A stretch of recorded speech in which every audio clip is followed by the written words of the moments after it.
Gusto ko pa sanang pumunta doon. Kaso parang nakakatakot na. Balik tayo sa daan.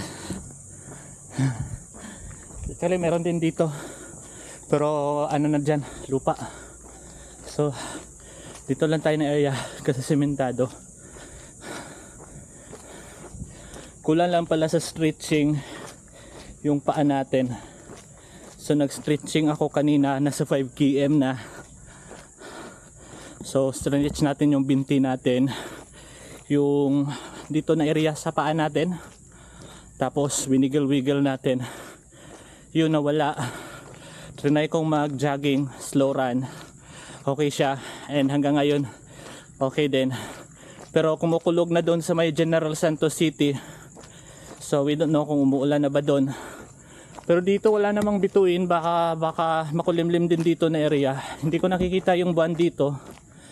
So hewan ko lang sa Barca Farm natin kung mag-go pa ba sila o magpapahinga na. Pero sa akin okay pa naman, kayang-kaya pa. Yun nga, hangak. Pero namamanage naman. So naghihiwalay-hiwalay na kami. Yung ibang kasama ko nasa likod, yung ibang kasama ko nasa unahan. So ako, ang hirap kasi magdala ng ganito, sobrang bigat.